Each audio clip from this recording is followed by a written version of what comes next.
Yeah, they're always doing things we don't like. They use taxpayers' money to enrich themselves and their friends, and they never keep their promises to voters. They've been caught stealing and lying and taking bribes, and they mostly do what the big corporations want. Yeah, they're always doing stuff like that. They're completely corrupt.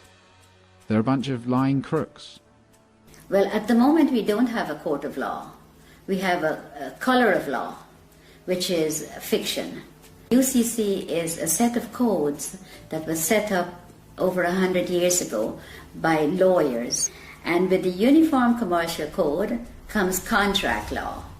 It's all to do with contract. So we are not under any law. We're just under contract. The UCC is very, very important for people to learn about what's going on with their lives, because we are under contract law, no other law. There is no law at all. Majority of the judges here in the United Kingdom are not judges. They're just doing business. They might be a retired lawyer. They're doing business as judge. And so-called judges in Malawi and in Canada? All of them, exactly the same system. They're under the UCC. When you buy a car, you are invited to defraud yourself by then handing it over to the Crown of the State, unwittingly. Yes, because it's fraud, and they're committing this fraud, and they're not letting you know what they're doing. They make millions, hundreds of millions. The highway belongs to us. It says you have to pay to drive on the road. You don't. The DVLA is just a corporation set up by the Crown. All these corporations are set up by the Crown. The only reason to have a license when you drive a car is if you're doing taxi service or doing it for business. But if you're driving for your personal use, going to work, going to the market, take your family out, going on vacation, that you don't require a license. There is no law that requires No. you. You can move about the surface of the earth unmolested. Yes. That's law. That is the law. Yes, that is the law. But that's not what they're But telling these you. fictions, these costumes, these people wielding batons and guns and tasers, they've somehow been given license by the government to apprehend you, arbitrarily stop and search you, terrorize you, rip you out of your vehicle. Who gave the traffic enforcement officers the right to stop and apprehend people going about their God-given business? Corporate police. If you call a police officer and you know whose side they're on, if you call a police officer and the bailiff is at your door, they will tell you they cannot come because it's a civil matter. But if the bailiff calls them, they will come. That means that they're not working for you, period. They're working for the parent corporation. They're working for the corporation, yes. They're corporate police. How many of the police do you think know this and understand this distinction? I think 90%. Do you really? I do. I do. In the United States and in... And here, yes. Yes, 90% of the police know they're corporate police. The court systems, the justice system, the policing system, all of these systems are designed to securitize, commercialize human beings, harvest them monetarily. Yes. Right. The average human being would, if they understood this, would utterly reject this system. Of course. If they understood it. Of course. But of course most people are completely indentured to it. Yes. Are mind controlled. Yes. Reading the newspapers, watching the television, and repeating verbatim the bullshit that's taught to them. Yes. So, when this Prime Minister said she's going to give 300 billion to the common market, where do you think she's getting the money? Not from your wages that you pay taxes on. That's a different set of money. She gets it from your trust fund, from your birth certificate. That's where they get the money to build the roads and do everything you could think of. what do you think it would be the median value of the average 50-year-old by the time they turn 50 in the United States? What has been traded? I would say in their name? Maybe $1 billion, over $1 billion. Right. We have gold. For every pound that if you weigh 8 pounds at birth, you have 8 pounds of gold set aside for you. Assigned to you by whom? By the Crown.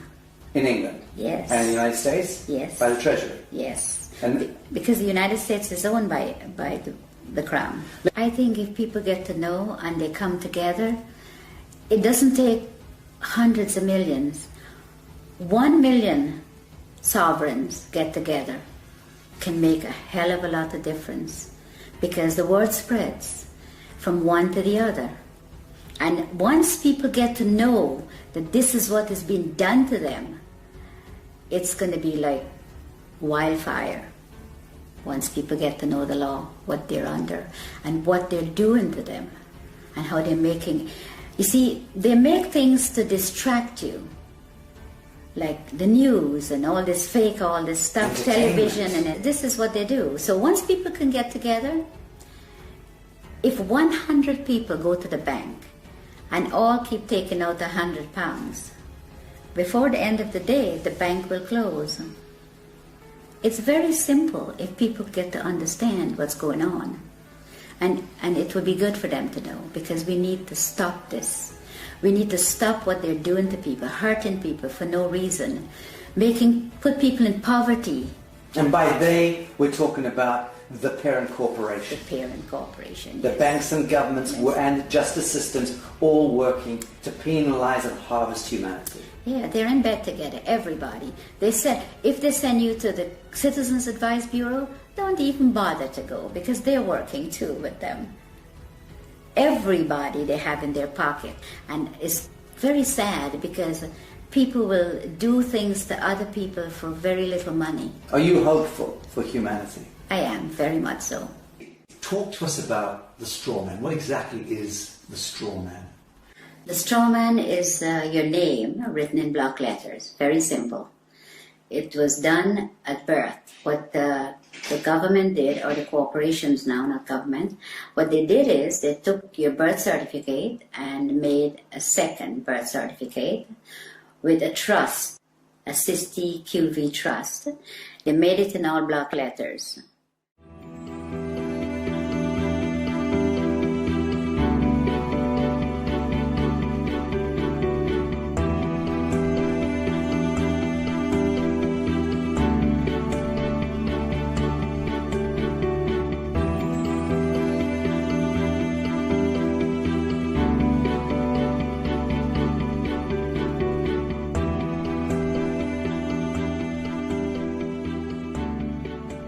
And for them to interact with you, they have to interact with you as a fiction, because they're all corporations. Corporation cannot interact with real people.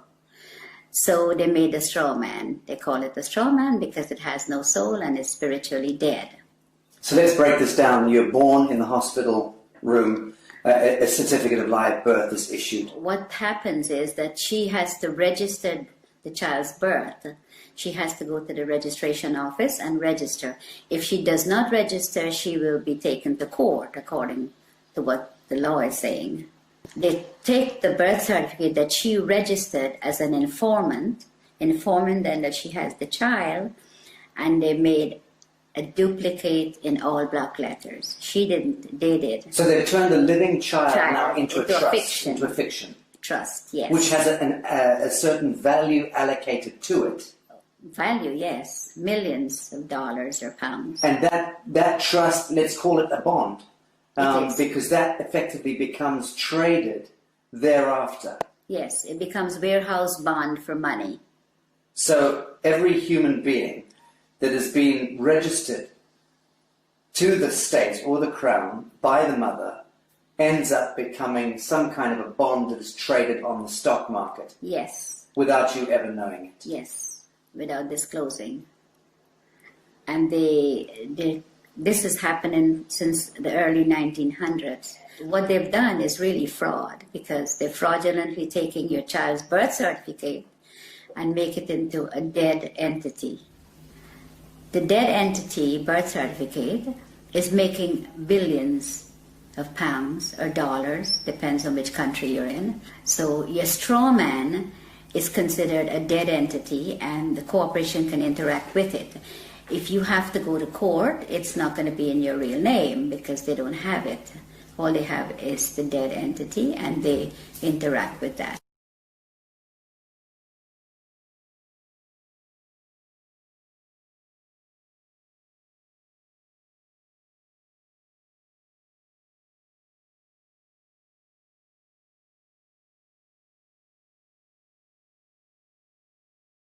So who is reaping the rewards of the value of your bond as it's being traded? I would say the Federal Reserve, which belongs to the royal family, and the HMRC, IRS, these are the people where your money goes once you are registered. The mother register you, that's where the money goes, to them. Okay, let's talk about the difference between your signature and your autograph. Okay, a signature is under the UCC, which is the fiction, the straw man. Your autograph is the real person. So if you go up to a movie star and says, "Can I have your autograph?" You never say, "Can I have your signature?" It's always autograph because you have flesh and blood.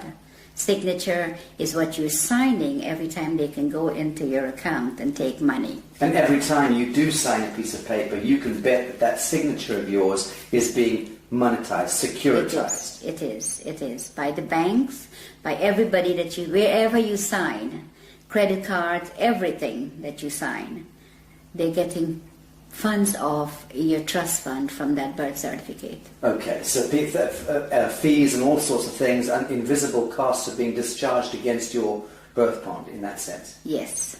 Without you ever knowing about it? Without you ever knowing about it, yes. It was never disclosed to you. All the stuff was done without disclosing, and it's deception, it's fraud, and it's happening every day to everyone that's outside the inner circle. Okay, let's talk about the court system, because invariably your signatures lead you into a courtroom at some point, you know, whether it's for, and under the aegis of the court system, whether it's a marriage, a birth, a death, a registration of land, whatever. So we understand a little about the distinction between the signature and the autograph. What exactly is a court of law? Well, at the moment we don't have a court of law. We have a color of law, which is fiction. So when you go into a court system here or America, you walk into a system where there is no law. So it is lawless. So when you go in there and you speak to somebody doing business as a judge, there is no judge. You could ask the judge to see his oath. He doesn't have one. He's a cashier. Yeah, he's a banker. A banker. Yes. So when you sign any papers in the court, that's when he gets paid out of your 60 QV trust on your birth certificate. That's where he gets the money. If you go into the court, you still lose because it is not a court of law for you. In a situation like that, when should you use your signature and sign something, and when shouldn't you? There is a special way of, under the UCC, we go back to that, there's a special way of signing without responsibility for your signature. So that if you sign in the special way according to the UCC, you're not responsible for anything that's on the paper. Okay. Now, for the layman, describe UCC. What are we talking about? Okay. What is the UCC? The UCC is a set of codes that was set up over 100 years ago by lawyers. And with the Uniform Commercial Code comes contract law. It's all to do with contract. So we are not under any law. We're just under contract. Someone could call you up and says, "Oh, would you like to contract with me to get TV license or to get something that you need?" And you contract. Telephone, everything is contract, everything. And under the UCC, you do not have to sign. A stamped signature or a typed up signature is considered sign under the UCC. So when you get a letter in the mail and it has no signature, or you just have a stamped signature, then it is considered sign. The UCC is very, very important for people to learn about what's going on with their lives, because we are under contract law, no other law.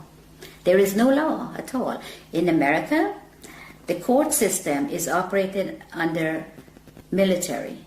When you walk into a courtroom, I don't care which courtroom, if it's a higher court or a lower court, they're under the military. Now you're walking in there and you're not a military member, and you're not told that you've been tried under the military. If you mention the Constitution, the judge says it does not apply in my courtroom. But you don't know what he's saying. because you don't know what they're doing to you when you're there. And all of that language is designed to confuse the hell out of you. Yes, it's designed under the UCC, and they know. They know what they're doing, and they know how to manipulate you. So you're saying all judges are very schooled and versed in UCC? Yes. They're taken to special training schools in order to learn this? Yeah, the president appoints all the federal judges in America. And they go to Scottsdale, Arizona and Reno, Nevada to train how to apply this fraud contract in the courtroom. And in the United Kingdom? The United Kingdom, majority of the judges here in the United Kingdom are not judges. They're just doing business. They might be a retired lawyer. They're doing business as judge.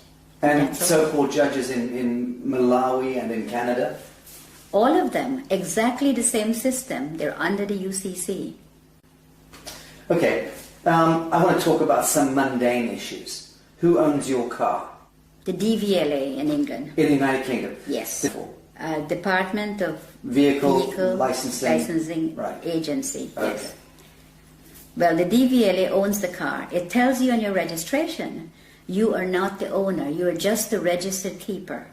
Now, if you look up registered keeper, it says a person who is responsible for taking care of the vehicle, pay the taxes, pay the license, pay the insurance, and take care of it. But the DVLA could take it from you anytime they feel like. Crush it. They could clamp it. Because once you've registered it, you've handed it over to the Crown of the state. That's right, yes. It's no longer yours. It's not yours, never. So again, when you buy a car, you are invited to defraud yourself by then handing it over to the Crown of the state, unwittingly. Yes, because it's fraud, and they're committing this fraud, and they're not letting you know what they're doing. They make millions, hundreds of millions. The highway belongs to us. This says you have to pay to drive on the road. You don't. The DVLA is just a corporation set up by the Crown. All these corporations are set up by the Crown. The HMRC, the DVLA, they all do the same thing.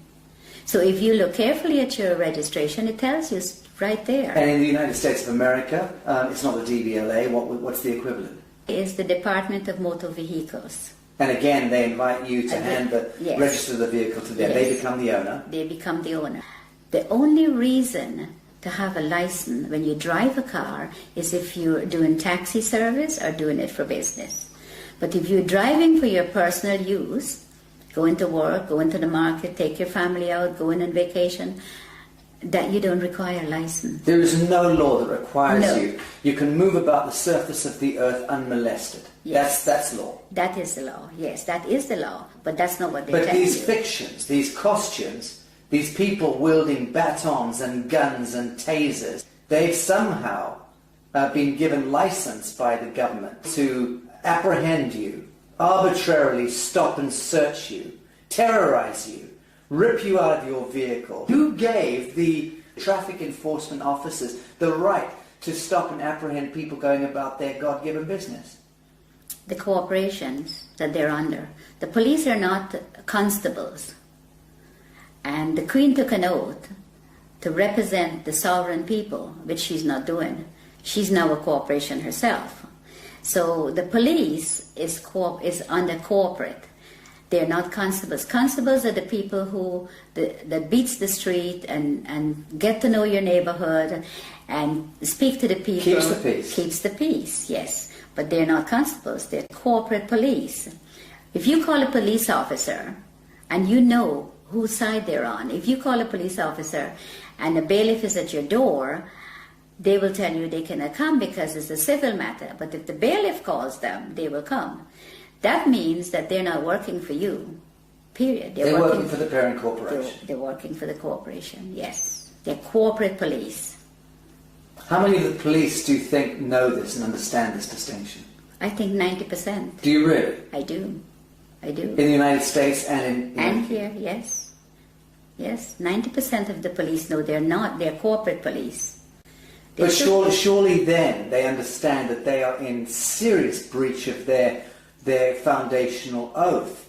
And they should thereby surely understand that the Queen of England is in serious breach of her coronation oath, Yes. which requires her to intervene if her parliament or government is conducting any cruel and unusual punishments against the people.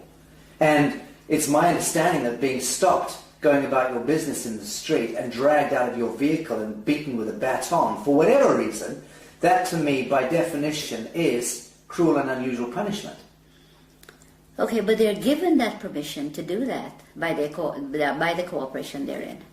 They are given. If they were not given that permission, they could not have done that. They could not drag you out of your car or molest you or take you to the station for no reason. But it's not a law that gives them the right. It's a statute. It's a technocratic words on paper, statutes that have allowed them contractually to go ahead and beat the citizenry, right? Yes. But it's not lawful. No, it's not. It's entirely not. unlawful. It's legal and it's fraudulent activities, and they're being backed up by their corporate headquarters. So you cannot win because there's always somebody there to protect them, and they know that. So let's drill down into this. A policeman is there and should be able to respond to a living soul doing injury against another living soul. If they witness that, they have every right to intervene. In the same way that you and I can conduct a citizen's arrest. If we see that somebody's being harmed, we should step in and try to intervene. But that's really as far as it goes. They have no business trying to commercialise human beings and penalise us for walking across streets or for not stopping at an amber light or whatever. All of that stuff is just nonsense, dreamt up by the corporation. It is. Right. Yes, it is. It's all fraud. The Uniform Commercial Code and contract law and how these people operate.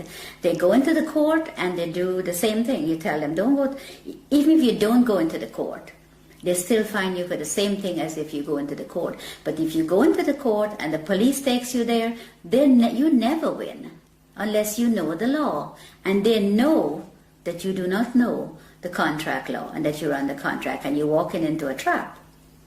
You go in there and the police or whoever is going in there with you, it's always they're the ones who win. You never win. Let's, for instance, say you're driving down the street, you have not hurt anyone, and you got stopped by the police. And the police breathalyze you and says, I have to take you in or I have to fine you. Or both of those. Who did you hurt? Who did you hurt? Who are you going to be paying this money to? You didn't hurt anyone. There's no victim. There's no victim.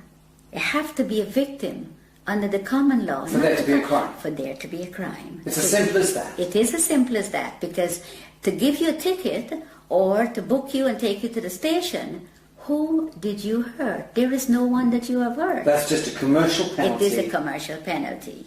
Okay, so we're getting the picture here that the court systems, the justice system, the policing system, all of these systems are designed to commercialize human beings, harvest them monetarily. Yes. Right. Yes. Very, very little of that expenditure, that energy goes towards keeping the peace.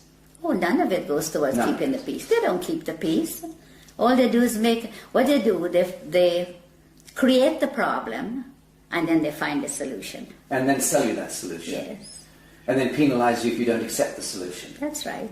Right, sounds like a very rigged casino to me, rotten to the core. It is. And it seems to me that the average human being would, if they understood this, would utterly reject this system.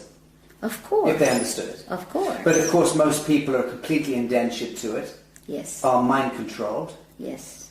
Reading the newspapers, watching the television, and repeating verbatim the bullshit that's taught to them. Yes. So the truth is, it seems to me that human beings are not predisposed toward hurting one another.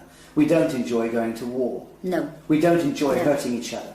Yes. In the main, most people get along and just want to get along. Of course. But the systems conspire Yes. with a model of scarcity economics and drive war and disease and poverty. Of course. That's the only way they can make money. When this Prime Minister said she's going to give 300 billion to the common market, where do you think she's getting the money? Not from your wages that you pay taxes on. That's a different set of money. She gets it from your trust fund, from your birth certificate. That's where they get the money to build the roads and do everything you could think of. So they're discharging billions and billions and billions of dollars against our birth bonds without ever disclosing that to us, without there ever being an audit or any accounting for it. Of course, because nobody's asking. Right. And even if you do ask, they give you a hard time to tell you about it.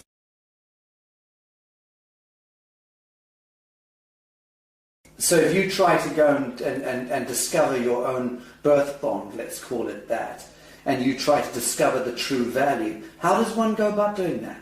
You apply to the Federal Reserve for it. There's forms that you can fill in, and you can, once you find the bonds and the serial numbers, you can get it from the Federal Reserve because they have it. And you can then discover the value of your bond? Of course. And the average, let's say, 50-year-old in the United States would be worth what? A 50-year-old in the United States, it could be worth hundreds of millions. But one comment, if you go on the website and you put in your birth certificate number, and it comes up only one, you have hundreds of thousands of people are trading on it. Right.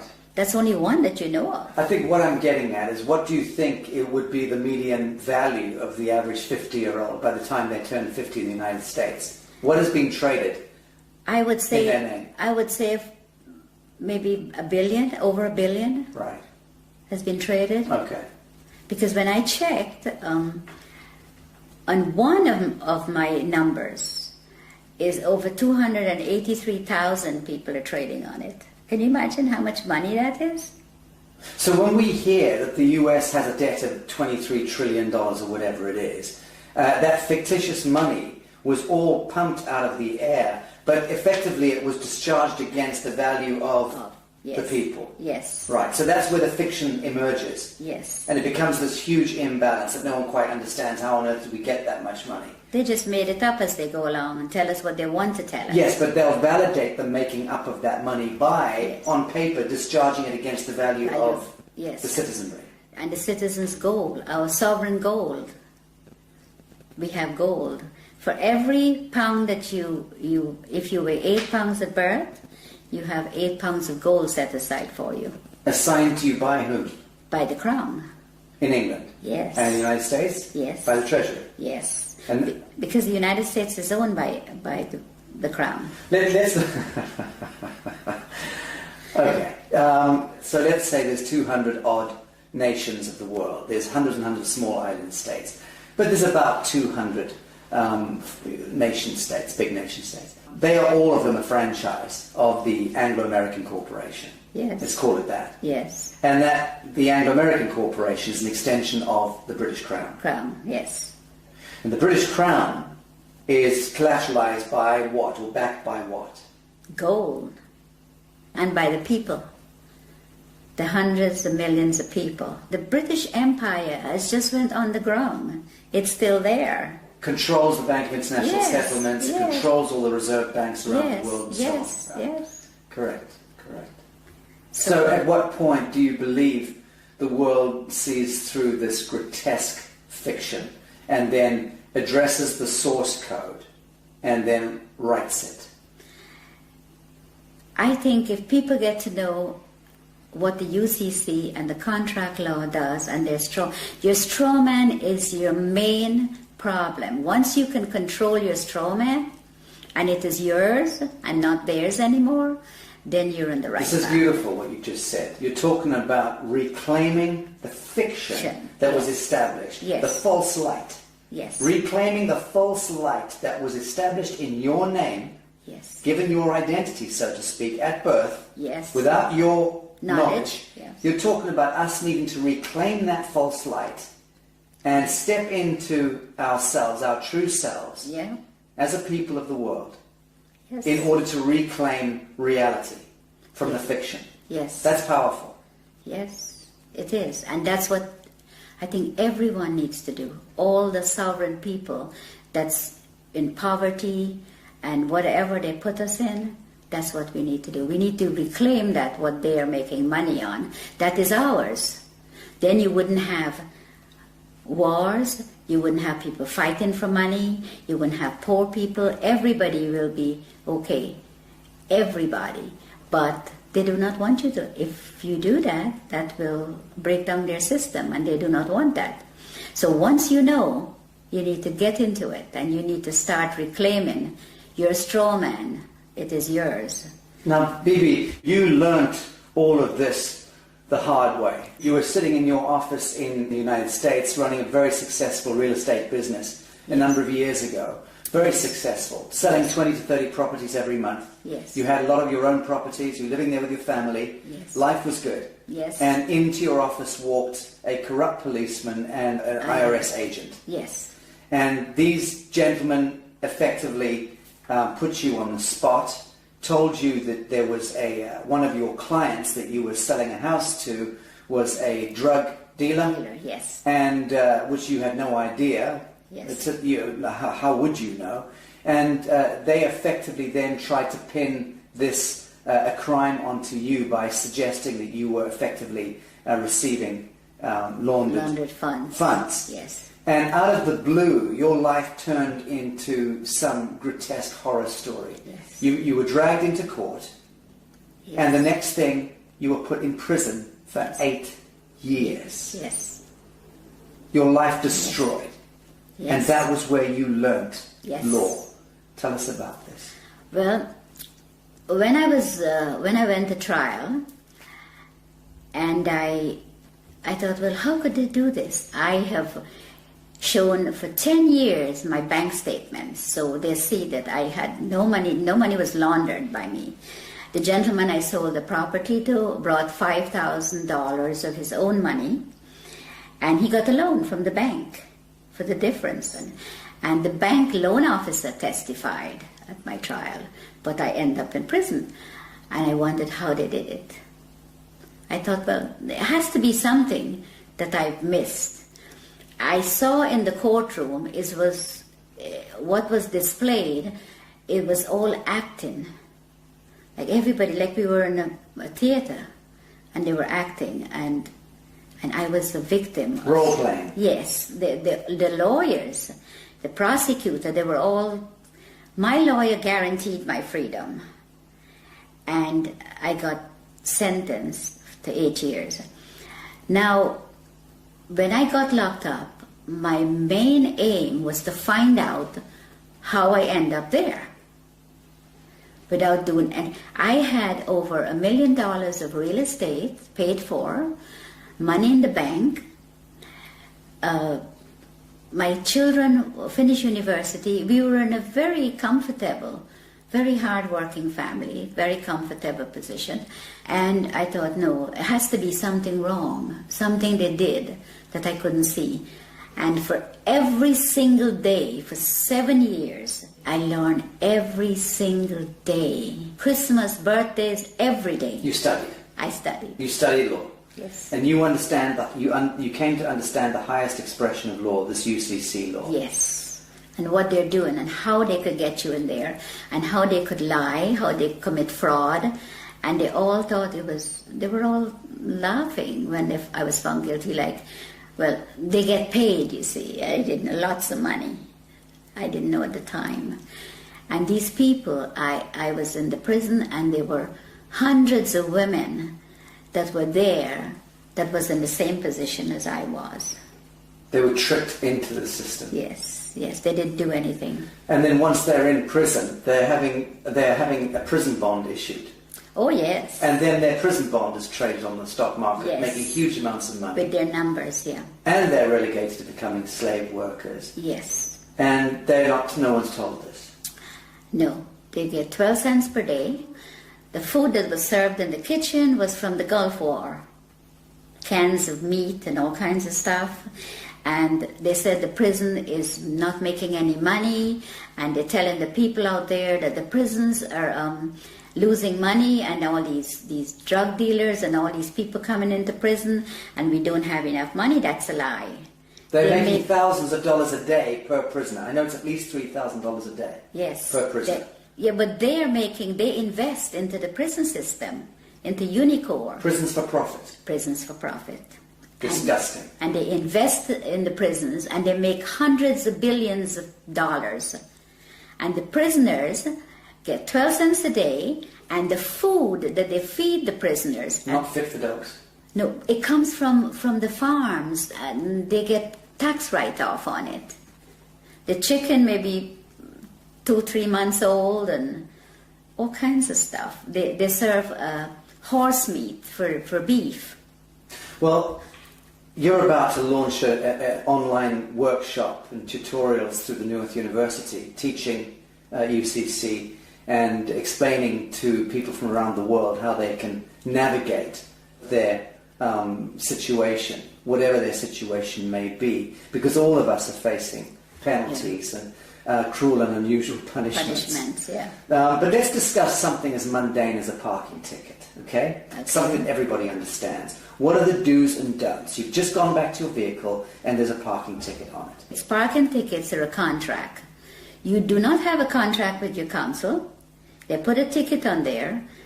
There's no contract, so you don't have to pay that ticket. So what are your steps? You send the ticket back to them. No contract. And you tell them no contract. They have to produce a contract where you sign to say that if you park somewhere that you're not supposed to, you will have to pay the ticket. I remember someone showing me a ticket not so long ago, and the ticket had a CEO, it says CEO on the ticket and a signature. CEO? Yes. Chief Executive Officer? Yes. So I sent the ticket back to the CEO and I asked him when was he there at 8 o'clock at night putting tickets on the cars. It just goes to show that people do not look at their tickets either because they don't know. And it's very sad because a parking ticket, why should you have to pay for parking when you own the roads? We own it. We own everything. So you've sent your parking ticket back with no contract on it. What are the next steps that they'd like you to take? They would write to you and said you have to pay. If you pay within a certain time, it's only half. You have to pay half of the fine. What's your response? My response is I don't have to pay any because I don't have a contract with you. So again, you ask them, show me the contract. Yeah. I send them a letter and I ask them, I said, okay, the person that you addressed in this letter is spiritually dead and have no soul, which is your straw man. The straw man. Yes. And I said that I had not given you permission to use it to make money, and there's a fine behind this of £250,000 every time you use it. They refused to answer, so I sent them, the following letter was a default letter. I says you're now in default for not responding, because that's what they're going to do to you. So you played law against them? Yes. Good. Yes, so when I sent them that, 5 days later, I received a letter stating that the account is closed and I do not owe. Very good. Thank you for that. Well, that's rather straightforward. Let's discuss mortgages, because this is the bane of most people's existence, is needing to secure their home. Everyone has the right to a home in this world. And mortgages, I mean, what's the etymology of mortgage in the first instance? Death grip, isn't it? Yes, it is. It is. Mortgage means death grip in French. Well, the mortgage is what they do is just a front. Because the minute you miss a payment, when you get a mortgage from the bank, they're after you. The first time you miss a payment, it goes straight into the insurance company that the mortgage company have. And they want you to miss a payment. And they want you to miss a payment because they don't lend you money. But let's go back. Your house is, let's say, worth $100,000. Now, when you apply for a mortgage, they don't have the $100,000, but you come along with your block black capital signature, you sign the application, they then monetize your signature by having $100,000 worth of your value discharged against your treasury bond. Yes. That money they then lend to you, and they double dip because they then get you to pay that money back plus interest. What they do is they don't lend you that. They don't lend you anything. You fill up your papers and you sign. The signature is what they want. Then they tell you, okay, you have to be a good boy and you have to be good credit and you can borrow from me. So they lend you a piece of paper that you sign with very fine writing in the back. That's where the legalese comes in because that's what they do. Then you sign it, signature. They take that and they tell you, okay, the funds will be ready in 2 to 3 days to come back. The following day with the signature, they go into your trust fund and they get paid the $100,000. They never disclose to you that, okay, we got paid, so the house is now yours. No. They come back when you go, and the third day, they've already got their money. They say to you, okay, this is the agreement. You pay so much every month, the interest rate, all that you've already signed for. So now they put the 100,000 on the computer screen for you, so you can finish your house closing. Now that 100,000 is just numbers. It is not money, because they all own the banks. So there's no money pass, no cash, just paper. But they have your 100,000 already. If you don't pay, they take the house. They don't want nothing. They want the property, because the money is just paper. It has no value. So the property has value, so they take the property.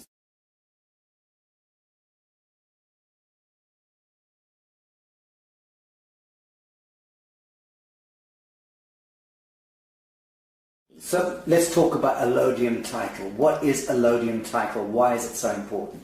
Okay, allodium title is important because you do not own the land. They tell you it's freehold, but it's not freehold. The land is owned by the Crown. All the land in England. I'm a farmer in Minnesota, and you're saying that my land is owned by the Queen. Yes. I'm a farmer in Mozambique. Your land is owned by the Queen. The Queen of England. The Queen of England. She owns all the land. So what happens is you own that piece of brick that's sitting on it, that they call freehold or your house. You own that. You don't own the land. So the land, the allodium title, is to own your land. So you can put a sign up and says no trespassing, private property. When you put that sign up, you have to own the land. Because owning the house doesn't mean anything. It's the land they want.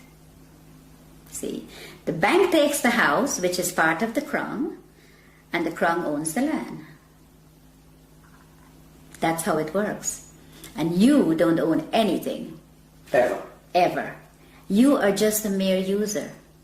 So long as you are acting as your straw man. Now, when we reclaim ourselves from this fiction, and we do it as a people, many of us do it, what then do you see? How do you see the dissolution of government, the dissolution of this behemoth, this Molochite monster that has taken over our lives, indentured us into bonded slavery all around the world, 7 billion souls, owned and controlled, indentured to a couple of hundred National Reserve banks themselves, indentured into the Bank of International Settlements, that controlled through the US Treasury, the Federal Reserve, the IFC, the IMF, the World Bank, and so on, back to the Crown of England, and behind that, the Vatican. So all of that grotesquerie, that fiction, when do you see us as a people of the world reclaiming real reality from that fiction? And how is that likely to play out? I think if people get to know and they come together, it doesn't take hundreds of millions. 1 million sovereigns get together can make a hell of a lot of difference. It's going to be like wildfire once people get to know the law, what they're under, and what they're doing to them, and how they're making... You see, they make things to distract you, like the news and all this fake, all this stuff, television, and this is what they do. So once people can get together, if 100 people go to the bank and all keep taking out £100, before the end of the day, the bank will close. It's very simple if people get to understand what's going on. And it would be good for them to know, because we need to stop this. We need to stop what they're doing to people, hurting people for no reason, put people in poverty.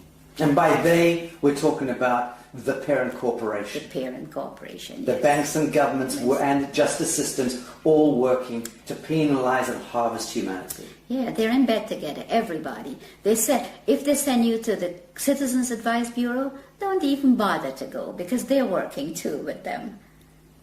Everybody they have in their pocket. And it's very sad, because people will do things to other people for very little money. Are you hopeful for humanity? I am, very much so. Bibi Bacchus, thank you. I do love you.